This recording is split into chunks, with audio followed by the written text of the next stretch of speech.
Perché avevamo anche qua scopriamo, viene via.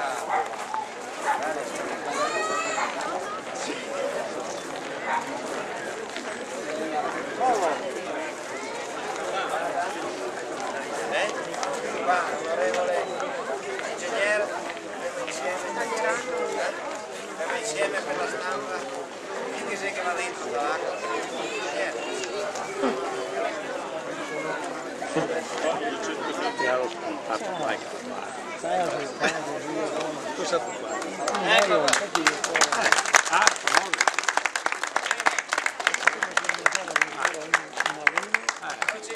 Troviamo oggi una giornata che per Fossata di Portoguaro, per il nostro comune, per i nostri cittadini, i comuni vicini, è una giornata molto importante perché finalmente dopo 5 anni che il bosco è chiuso alle visite lo riapriamo al pubblico. Riapriamo al pubblico dopo un bel po' di interventi sostanziali sono stati fatti per la sua manutenzione e sistemazione. Dove ci troviamo? Voi tutti sapete siamo davanti a Villa Mocenigo. Il bosco è ciò che rimane del parco della Villa Mocenigo, quindi parco centesco, che a fine anni 60 è stato lasciato a bosco, ha seguito per alcuni anni il suo destino e poi a circa metà degli anni 80 è diventato oasi WWF. WWF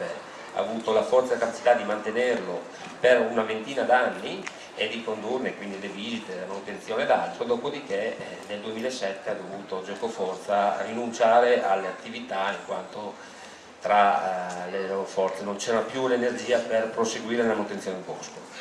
Quindi in quel momento l'amministrazione ha cercato di trovare fondi e modi di intervenire per la risistemazione e la manutenzione e finalmente nel 2009 abbiamo potuto intervenire con una sistemazione fondamentale in cui c'erano alberi che per età, per forma, per cosa avevano avuto dei danni importanti, i percorsi non erano più accessibili e dopo un sostanziale lavoro di sistemazione, un intervento boschivo importante di potature, rimozione degli alberi morti, il parco, il bosco di Villa Mocenigo è nuovamente visitabile. Questo bosco che ha avuto sempre la caratteristica di essere un bosco accessibile a tutti, quindi anche a chi normalmente si muove, ha difficoltà di ambulatorio ed altro perché i sentieri sono fatti per essere percorribili con le carrozzine ed altro, sarà percorribile nuovamente in tutto il suo tratto. La scelta di spostare rispetto alla precedenza l'accesso che era nella via a fianco, in via Molini, è stata quella di dare maggior valore a questa riapertura, dare maggior valore in questo momento a questo nostro parco e quindi abbiamo spostato qui un ingresso frontale davanti alla villa che fa da richiamo a tutti. Attualmente il bosco è di proprietà di Ater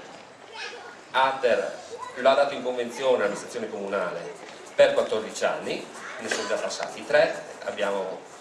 sistemato un po' di cose, abbiamo attivato e finalmente arriviamo all'apertura. L'amministrazione comunale lo gestisce come? Lo gestisce con parte in maniera diretta proprio professionale, ma fondamentalmente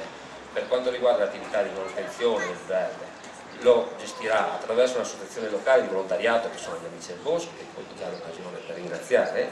lo gestirà per quanto riguarda le visite e le aperture nei fine settimana con l'associazione di Missione Cultura che ci gestisce anche il cortino di Fratta e la chiesetta di Santa Cristina a Gorgo e lo gestisce per quanto riguarda la parte di educazione ambientale attraverso, come dicevo prima, il WWF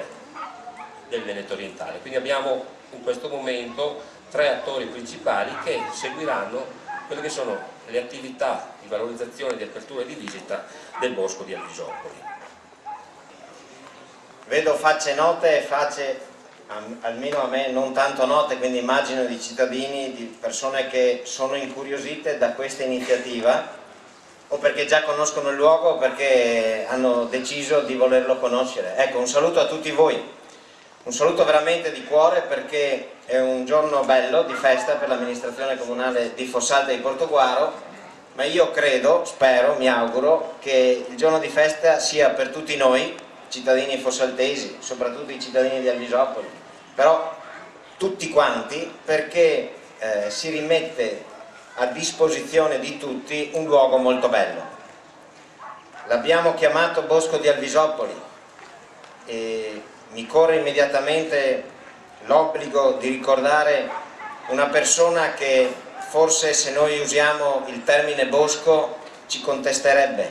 perché preferirebbe, sarebbe assolutamente convinto che noi dovremmo parlare di parco di Alvisopoli, e mi riferisco all'architetto De Rocco, che è morto alcuni mesi fa e che è stato un grande protagonista del recupero di nostre aree importanti qui a Alvisopoli e soprattutto a Fratta e soprattutto a Gorgo. Ecco, anzi, colgo l'occasione per dedicare un applauso all'architetto De Rocco.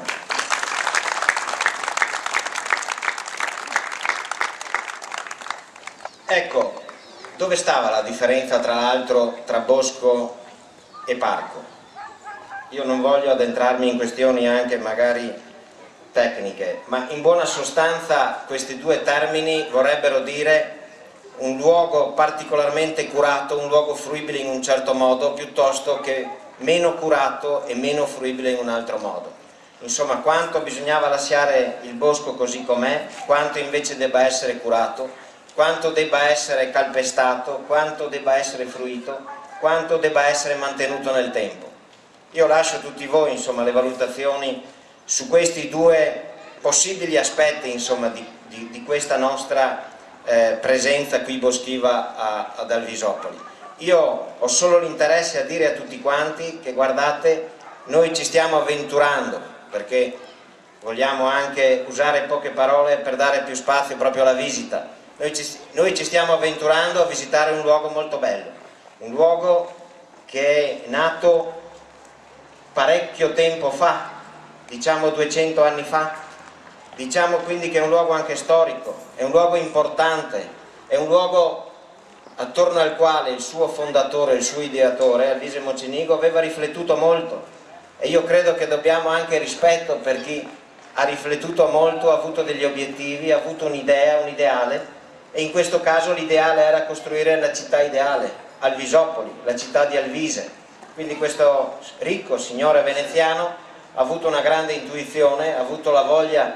di risanare un'area come questa, renderla disponibile per attività economiche, renderla disponibile per la vita dei cittadini, e noi qui siamo in questo esatto luogo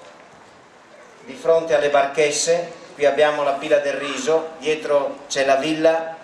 in parte c'è il Cantinon, dietro c'è il bosco.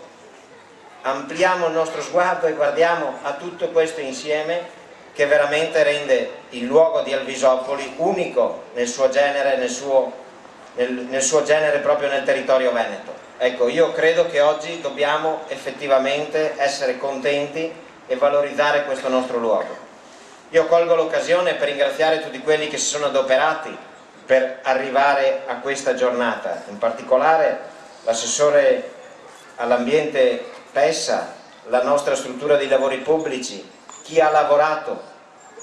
Colgo l'occasione per dire che qualche errore è stato commesso, ce ne assumiamo le responsabilità di fronte a tutti, non abbiamo problemi a ammettere che qualche volta si può anche sbagliare. Ecco, però il nostro obiettivo è quello, e credo sia stato raggiunto, di ridare la possibilità di visitare appunto questo luogo molto bello. Qualche mese fa, non so se era maggio o giugno, sinceramente non mi ricordo più la data, diciamo che gli esami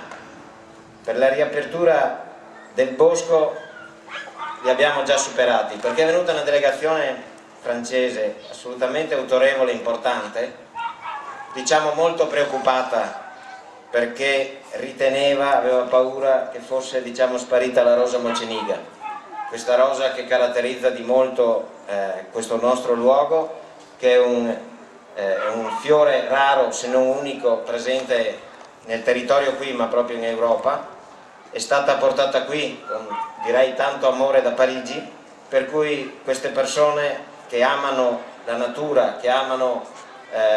i fiori e che amano in specifico la rosa moceniga sono venute esattamente qui a visitare per averne conferma. Insomma, quel giorno si è attestato e esattamente è stato condiviso che la rosa c'è, e c'è ed è presente, è stata mantenuta, vogliamo difenderla ancora, e quindi il nostro grazie va a chi con noi condivide e condividerà il lavoro di manutenzione del parco, del bosco di Alvisotto. E colgo l'occasione per dire che abbiamo fatto una scelta condivisa con i nostri cittadini di Fossalta, perché la manutenzione viene affidata agli amici del bosco, che sono cittadini che sono qua, il suo presidente è qua, che sono cittadini di Fossalta, che come si sono fatti carico in questi anni di piantare, di mantenere molte appunto attività di boschive nel nostro territorio, si sono anche fatti carico di questo, e io li ringrazio espressamente, proprio veramente di cuore, perché se c'era un obiettivo che avevamo nella riapertura era che il bosco sia sentito bosco di Fossalta, bosco nostro, bosco reso vivo e vitale da noi. Ecco, credo che questo sia veramente l'obiettivo che pensiamo con oggi raggiunto, sapendo che avremo attività da fare per poterlo mantenere. Se il bosco è stato a un certo punto chiuso, significa che si può anche andare in difficoltà. Io mi auguro che la nostra riapertura sia una riapertura che duri assolutamente nel tempo per centinaia di anni. Grazie.